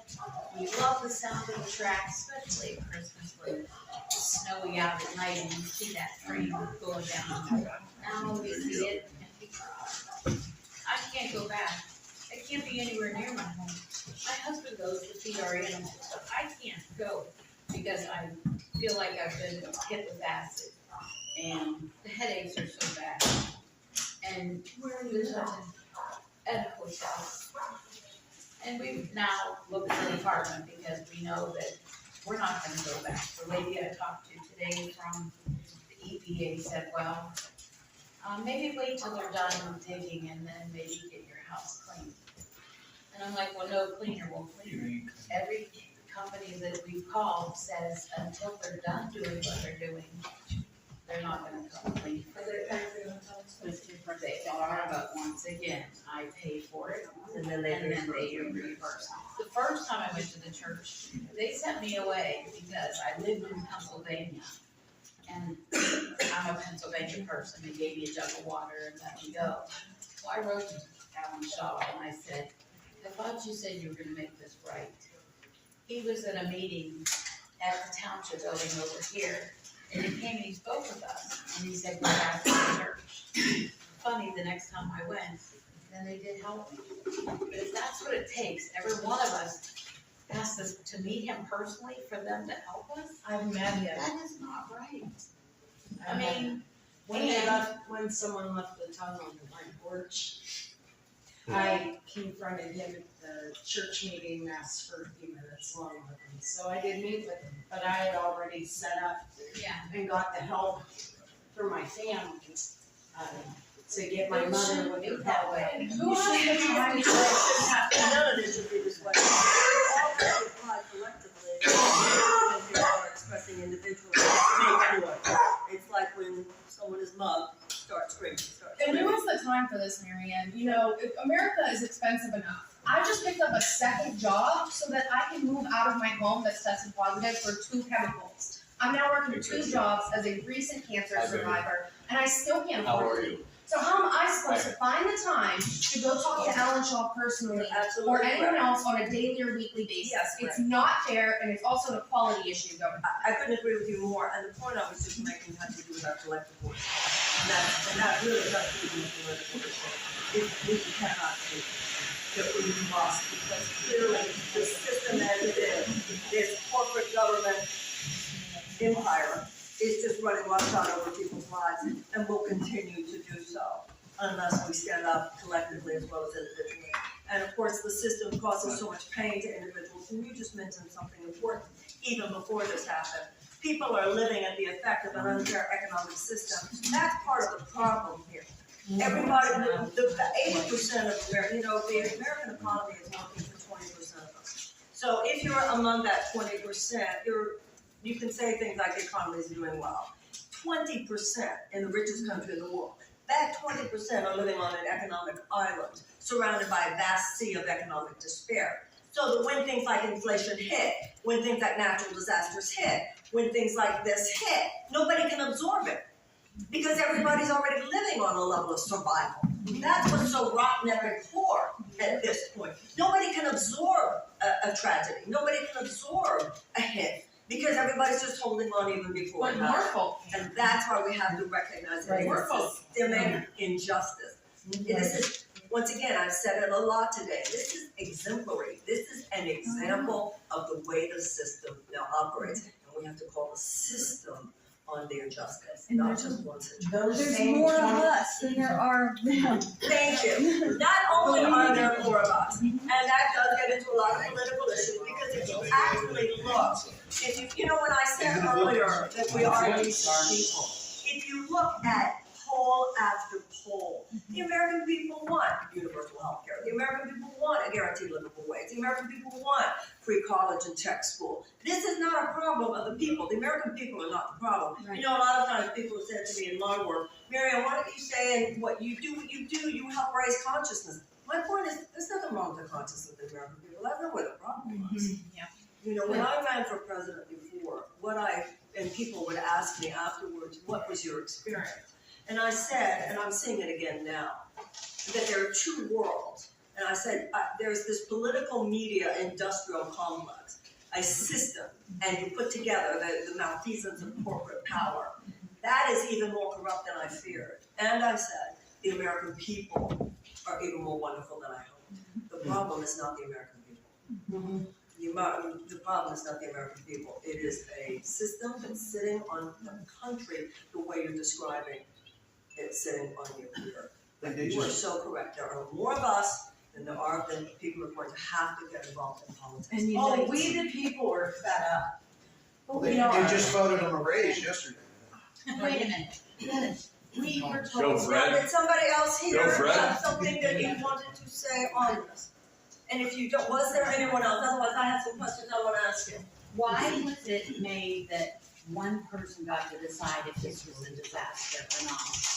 Well, if you're a governor, because the way the system is set up, President Biden said that he would declare it a disaster zone. And Governor DeWine did not want that. And what about Shapiro? Nothing. He will not. But wait a minute, has President Biden offered to Pennsylvania to declare? I don't think he's declared. Shapiro can't do it until Ohio does. He offered it to Ohio. And he will accept it. If the governor would. Could you get us? What about after one, sir? Yeah, I was gonna ask you. If you're letting any of them off the hook, you're not getting. Multiple evils here, ma'am. DeWine. Okay. All right, so these are my questions. Yes, ma'am. Then I have some questions I'd like to ask you. Yes, ma'am. My name is Lonnie Miller. My home is roughly 200 feet from the Norfolk Southern rail line, and we're roughly 1,800 feet from the actual point of derailment. I was home the night that it derailed. I was in my living room with my husband. We're 200 feet from the rail line. So we basically watched trains all day long from our front living room window. I heard the train derail that night.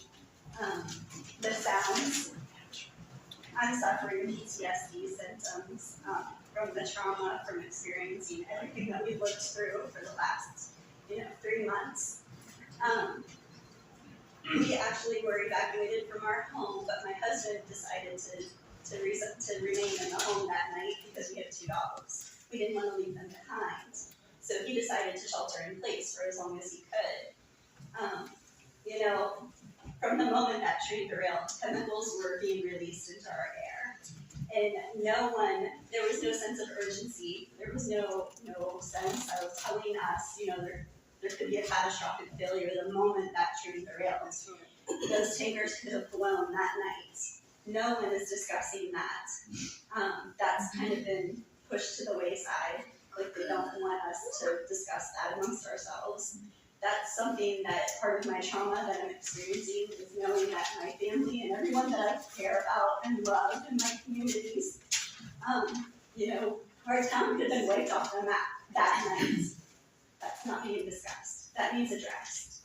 I do not want this to happen to another town or big city or, a farmland. I don't want this to happen again. But it seems like every day that since this happened, I wake up every morning with friends and family all across our country sending me articles that this just happened in their state, in their community. I'm getting reports that another train derailed every morning.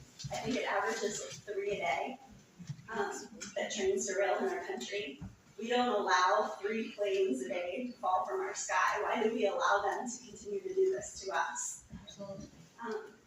My family, we were evacuated, you might as well say 3 different times, because everybody in my family basically lives in the zone, other than my mom. She lives on the Pennsylvania side. All weekend long, she brings those cameras in. No one came to evacuate these people. Correct. They should have been evacuated as well. It didn't contain itself to a 1 mile area. It spread for hundreds of miles. On Monday morning, when we finally decided to evacuate as a family all together, this would be myself, my husband, my son, my mom, my uncle, my sister, and brother-in-law, and we had 7 dogs with us. 7 dogs. 5 cars, 7 dogs. We wanted to try to stay together as a family. There was no places that we could stay as a family. We finally landed in East Liverpool, Ohio, and I can tell you that week, as I was walking my dog, there were feathers. I was picking up feathers, and I was feeling that those were signs from angels, that we were going to be protected and be safe. And I know now that those birds were flying through those chemicals from that controlled burn that they did, which was uncontrolled. We can all agree on that. But a friend of mine lives across the river in Chester, West Virginia, and she found 2 dead birds on her sidewalk right outside her home that very same day I was picking up feathers. So those chemicals spread for hundreds of miles. It didn't contain itself to a 1 mile marker. Our squirrels are dead. Or, the state line. It didn't stop at the state line. I know it spread for hundreds of miles. We were basically evacuated 3 different times, my family. When we landed in East Liverpool, Ohio, we sat in Dunham's parking lot for roughly 4.5 hours as we were searching, trying to locate a place to stay as a family. For 4.5 hours of my life that day, I thought I was homeless. I thought we were homeless. I thought that catastrophic failure of that tanker was going to wipe out my home. I honestly did not think that I was going to return to my home. I didn't think that anybody in my family was going to return to their homes. I thought it was going to blow up. I thought the way that they were talking, it was going to, blow up all of our homes. I had that in my mind, and I still do. I still question that every day. But I sat there in that parking lot, and I thought that I was homeless. Later that week, I finally seen what true homelessness was as I was living in downtown East Liverpool, Ohio. That's what angers me so much right now, is I felt I was homeless because of this multi-billion-dollar company that did this to us. And then when you wake up in the morning and you walk your dog, and then you actually meet true homeless people that are pushing their entire contents of their home in a shopping cart outside. Well, the majority of people who are homeless in this country, and there are 600,000, we're holding it together until one eviction notice. We now have over 3 million evictions every year. That's like the height of the housing crisis. This is, once again, it's a problem that moves throughout the system. There are many people there are thousands of students who go to school but are homeless. Children who are homeless and go to school, over 1 million. And once again, how many Americans were holding on until that one eviction notice, and then they were out and they're living in their cars. Well, Marion, if something happens and you can't go home when you're done, you can't go home. Your home's there, it's intact, it's not safe. And you go in there, your animals, your family, your friends, you can't go there. What do you do? And you don't know when you can go back, but then you can go back, but you know it's not safe and you're sick. But what's your other option? That's where we're at. And she's scared to death. The trains are still flying by our house. Every day. Every day. The trains should have been stopped. They laid those rails over contaminated soil. That should have never taken place. That should have never taken place. Chrissy. None of this should have happened. The EPA would have stepped in and said, no, we can't. We're not allowing you to do that. No. Shut down those trains until things were cleaned up. There are tremendous economic forces that are arrayed against that. It's profits over the people, over us and our lives and everybody that we care about and we love. And if something has to change. And I hope that you can be the one to help change things in this country. I really do. I really do. And if that's the will of the American people, but I can certainly tell you this. Every word that has been spoken that I've heard here today, both in this room and in the meeting we had before, they entered right into my heart. I promise you that. I will not forget this. I will not forget this. Whether I become the president or not, I will not forget this. And whatever I can do with my life and my work. Will you take this back to Washington with you when you go? And go That's to interesting that you our said that. leaders I've been thinking about that for the last half an hour. I will be giving a talk in Washington on Thursday night, and you better believe. I had will be Michael taking Reed you with in me. my home. He was in my home, after the EPA lied about the air tests. So there's been a lot, and I had to plead to the current president, of this Palestine, he failed to do so. We had President Trump come, and he at least brought water. And, so far, they've not come. Washington's not really come to us. You've had a lot of. And we need our story told as soon as you get back. Do we have to go to that? I promise you I will. Speak. Hold on just a We've had a moment. lot Did of you wanna false say more here, promises. honey, Jenna? What's that? Did you wanna say anything more here? Well, my situation, my mom lost her job actually because of this tragedy. And right now, I'm not gonna lie, the only money that we have is from what we get from Norfolk Southern. What's gonna happen to the people that lost their jobs and don't get that money anymore? My mom doesn't have a car. We don't have a house now. We're in a 1 mile radius, right by the high school actually, that they say it's safe to go. What happens to people like us? I'm already struggling, I already told you. I'm homeschooling, I'm struggling with that because, I'm not getting enough resources to do my work properly. I'm failing school, I'm about to graduate. What happens to people, younger people like me? I'm 17, what about our futures? It's our future that really scares me. And, it's just, I have anxiety, it's been through the roof. I get sick, I throw up when I have really bad anxiety. I've noticed it's getting really worse, and when I speak, sometimes I stutter, which I've never had that issue before. What about these kids with mental health? From my experience, I can't imagine what other kids are going through right now. Are you a senior high? Do you know what you want to do or you plan to do when you graduate? I'm with River Valley Organizer right now. I'm the head of the youth group. And I want to do something that is actually important and makes a difference. I'm thinking about making a company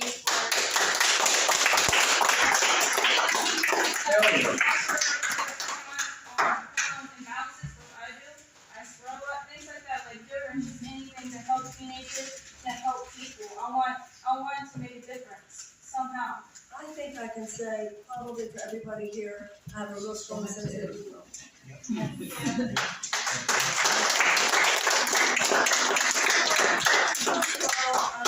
Thank you, because it's been an honor that you would give me the opportunity to hear you share at the level that you share. I think that as I've heard your stories, I've heard enough of mine to know the level of agreement that I have with you about the level of injustice that you have experienced and are experiencing. I am going to take your stories. Like I said, I don't think I missed a word. I am going to take the sensibleness that I get, and I am going to be taking back. Now, are you the gentleman who was here working with my teams? You are, okay. And also, sir, if I could talk to you, I would love to have. Okay. And I will do, and others I know back in Washington, others sort of spread around the country, to do what they can. And then I would ask you, what more would you have a candidate for president do? And if it is God's will that I become president, I know what I will do in terms of use of the EPA. There's no doubt about that. There's no doubt what I would do in terms of the use of the bullet pulpit, naming it, saying what it is. You would not feel alone. But I'd like to hear your thoughts. What would you have me do? Keep our second amendment. Pardon? Keep our second amendment. Well, nobody's messing with the Bill of Rights. They all try. You know, well, the Bill of Rights is Represent the real people, the people here. Represent the real people, not the special interest groups, not the lobbyists, not the people who are in power, corporate power. Represent these people, the hardworking people whose lives have been destroyed by this tragedy. Bring more folks up into them. Yes.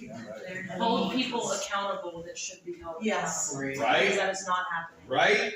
Bring the narrative of the people. From the EPA or the This is terrorism, it's chemical terrorism. It is, it's corporate terrorism, it is. It's bringing the narrative of the people back to the government and stop letting everything be controlled by politics.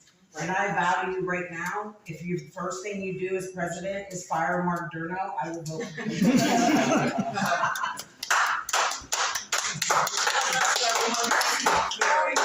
Thank you. Thank you. Is there anyone else who has anything else that you'd like to share, to say, or to ask me?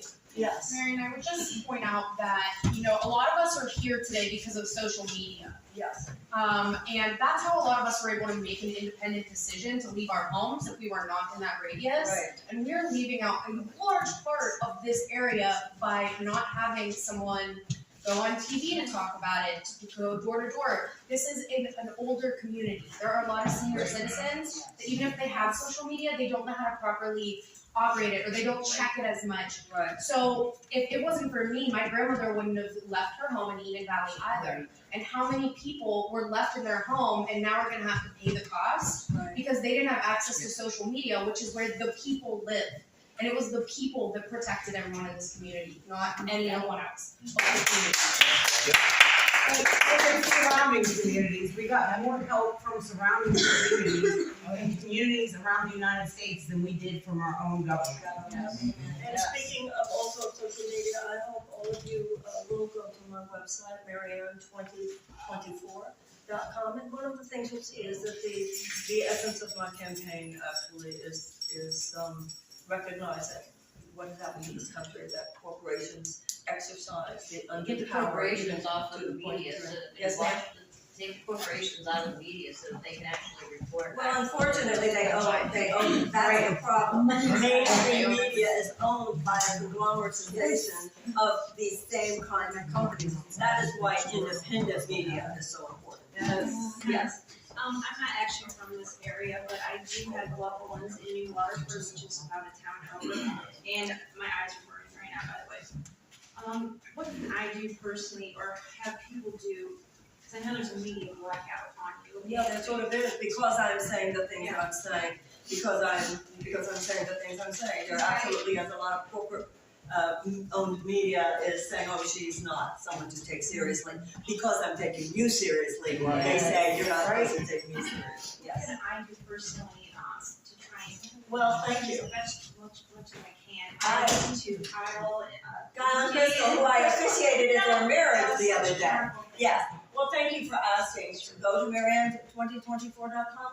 Donate if you can. Even $3 makes a difference. Actually, tell your friends on your own Facebook pages, on your own social media. You know, I mentioned earlier, a campaign is a job interview. It's a long job interview. You're not voting for anyone tomorrow. You're going to hear candidates. And I'm just grateful that you have given me a listen, as I have given you a listen. And I would appreciate you giving me serious consideration. And if you do feel that it's important that I be in the race, because as you said, the DNC right now is trying to shoehorn in the president. Robert Kennedy Jr. and I are running. The DNC is saying they're not going to have debates, so that there's this, there's nobody else there. Well, there is someone else there.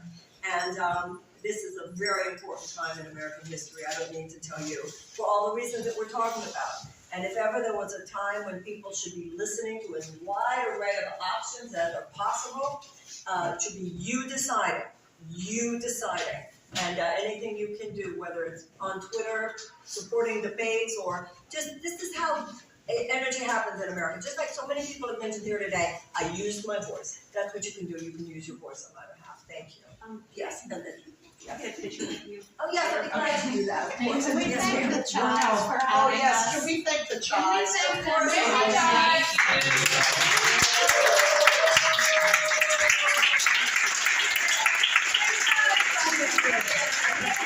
are just held hostage. We're held hostage by the Republican and the Democrats. We are hostage. And you have to fight with the whole system. I understand that. Believe me, I understand it. I think that the American people recognize this. You know, political parties were not even mentioned in the Constitution. No. George Washington warned us, but right now, I don't know if people are ready to go elsewhere. And many of us believe in some of the traditional values that parties should have. Once again, thank you, Dr. Chai. Thank you. Thank you to all of you. Thank you, Erica Wallace. Thank you, gentlemen. From the police department, thank you for the media, thank you to all of you for trusting me with your stories. Thank you. Thank you. Thank For everybody that leaves, while we have everybody from the community together, first of all, thank you two for being here. I want to convey just a couple things back to you folks that I got from the EPA today real quick. I think this is important information for this community to know. So, real quick, I spoke to Mark Durno's supervisor today, and I think you folks really need to know this. Mark Durno's supervisor calls him a stellar employee. He stands up for him 100%. He says that this fellow is one of the best. I'm going to give you guys some things that I think are going to help you as a community.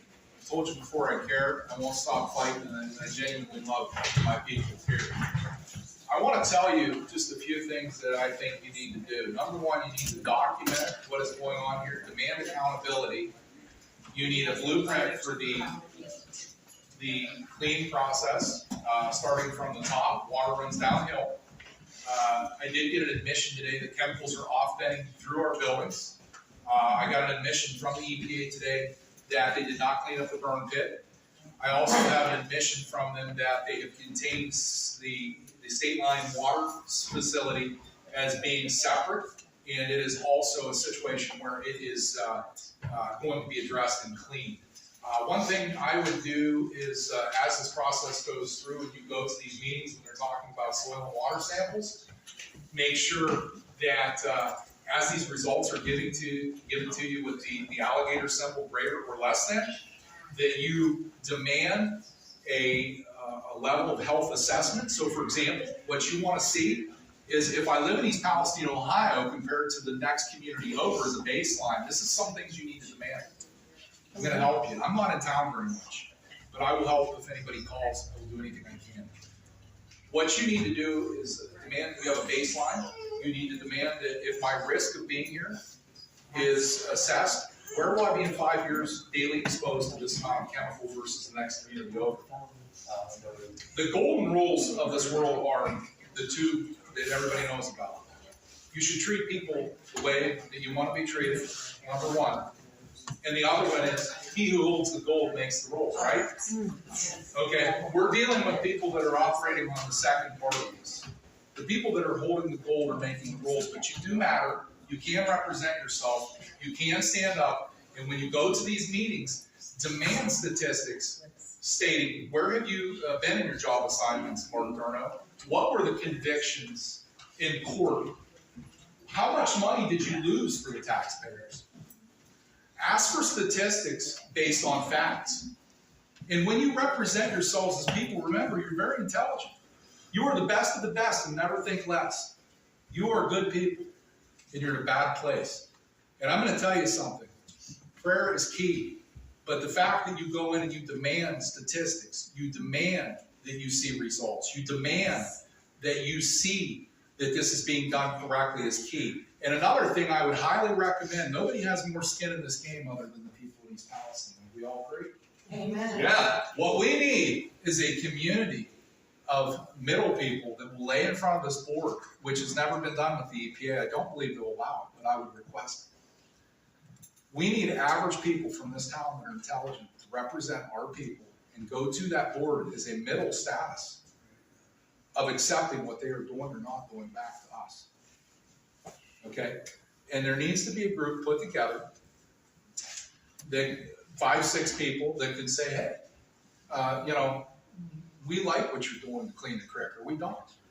Or we think you're taking advantage of our people by not acknowledging our health problems. I'll sign up. Or simply, on a sign up. scientific level, instead of giving us a gator mouth with a greater or less than symbol, let's look at the actual numbers, okay? And what you guys are seeing when they report these numbers back to you scientifically, I told you, I'm a big numbers guy. What it boils down to is they're not lying, but they're not telling the truth. That's exactly right. Lies. Right? Okay. The truth, the whole truth, and nothing but the truth. That's what you have to commit to in court. So there's a lot of truth telling this, but it's not the whole truth, it's not nothing but the truth. So, it's like this. You don't necessarily have to tell the truth if you don't lie. Okay? Well, you also have the transparency and accountability when you're not lying. We're not getting that, when you say that transparency and accountability, that's another thing. With a lot of these companies, even when the government finds them, they are fined what might seem to you and me like so much money, $1 million, which to them is like lunch money. Some of these people need to be tried in criminal court. Amen. Yes. We need to go to jail for some of these things. Oh, yeah. You can make that a lie. And anything less than these corporate CEOs know that well. So when you go to these meetings and you actually are sitting in the audience, and I wish I could be here for more of them. You'll very rarely see me because I'm always on the road. But I can tell you that you can demand statistics, you can demand data, you can demand placement of where you're at, you can demand health assessments, you can demand where that particular scientific data was gathered. You can also demand how it was done. You can also demand a community liaison to decipher these things to you, because let's face it, most people don't know how to decipher these numbers and data they're given. Right? Okay. Right. And I wish I was here more to help. There's other people in the community that can do that as well. And, one other thing that I will tell you is, as this process goes on, the first step to recovery in any problem or anything that ever happens bad in life is what? Admittance, right? We all have to admit we have a problem before we can work on it or repair it. Right. So the EPA has admitted that we have a problem. They've stepped up and they've said, hey, we admit we have an issue, we want to clean this up. But one thing they haven't admitted is what that problem has done to our health. Amen. And they probably will never. Fucking right. I challenge But you fight, them. Last meeting, and you we fight. tested for vinyl chloride. I went into the EPA office, I told them each. I said, all of you here every day are dealing with what we are. You all need to go get tested. Right. For every test that comes back for vinyl chloride, somebody needs charged with attempted manslaughter somewhere, but it won't happen. But test your employees that are there every day. There should be Let strong. start with the EPA, and then maybe they'll listen. This is what happened back in the 1980s. There was this orgy of deregulation. Right. Everybody Did- know it. did you say orgy? It was like an orgy of deregulation. I love And orgy. it I was- love an orgy. And it was, the lie that everyone was told was that these were job-killing regulations. These were safety regulations. These were environmental regulations. So all of these politicians say, we've got to get rid of these regulations. What they're really saying is we've got to put corporate money before your health, your safety, and your well-being. We've got to stop making regulations for bad forward. These regulations are the regulations that would have made better brake system. Regulations that would have made a better warning system. Regulations that would have meant that you had to listen to the workers. Regulations that would have meant that this thing could not be handled the way that it was. Stop making regulations the enemy. Sometimes regulations. Thank you, everybody.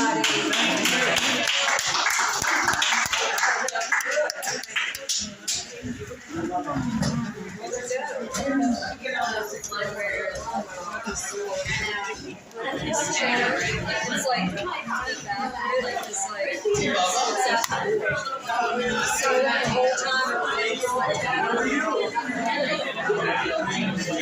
Thank